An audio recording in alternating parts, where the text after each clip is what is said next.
Waxateria. It's really cool because Joe sent me the flyer about that show, and now finding out that you're on it makes it even cooler. So I'm happy we heard that on the show. That's pretty cool. I'm glad to break it with you guys. I am so excited. Like I did a little video package.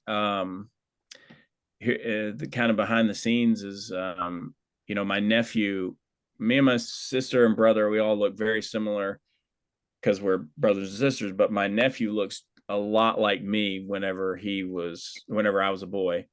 And so I did this whole video of him going to our grandparents' house. Nobody lives there now. It's my house, belonging to me. But how I got into wrestling is, as a small boy, I would walk, we lived out in the woods in North Florida.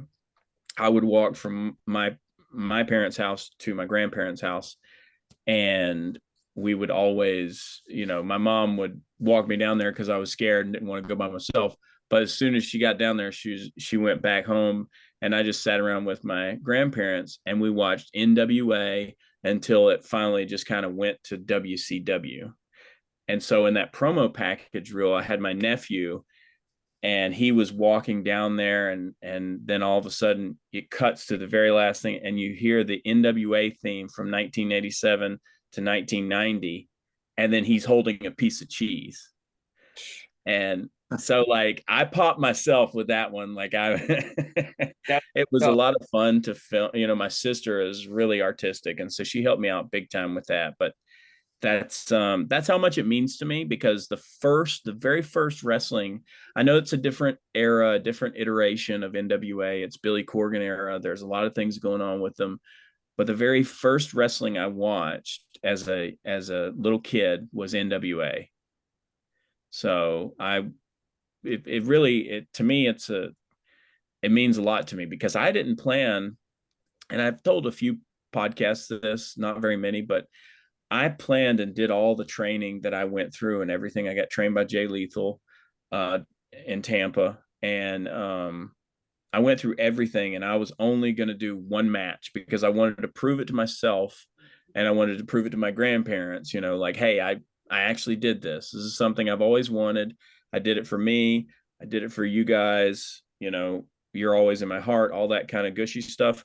But like now, being able to be on that stage and to work an NWA show, and I don't care, like a lot of people say, oh yeah, everybody gets enhancement work, or they get this kind of work, or they get a little bit of a shot, like I don't care. This is an ultimate check the box for me, and I'm totally passionate about it. And I'm very, like I said, going back to Mike, I'm very excited that one of the people that I get to do it with is Mike. And so it's a big full circle moment for me.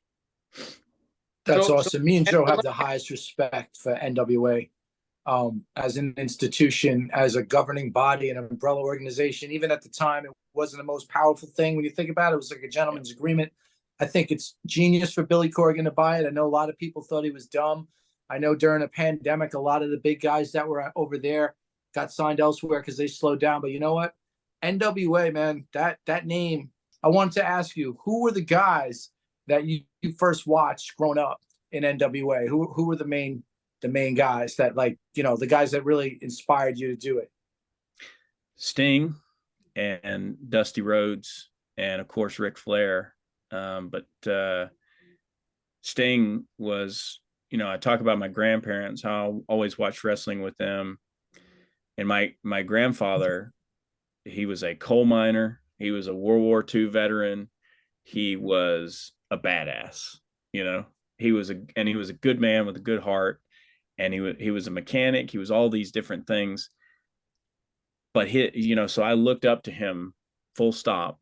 But his favorite was Sting, and he loved Sting. Like he would always talk. And when kids my age were watching, of course it was the Hulk Hogan era and the Macho Mans and all that, and all the big colorful guys. That was all well and good, and nothing against those guys, but I didn't care nearly as much about them as I cared about Sting.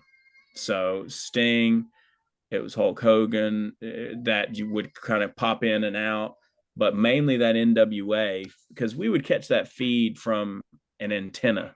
You know, we lived back in the woods, so we were getting what we could get on antenna. So we would catch the NWA, and it was, like I said, it was Sting and Dusty Rhodes mainly, and then of course Ric Flair. Very, very cool, man. Very cool.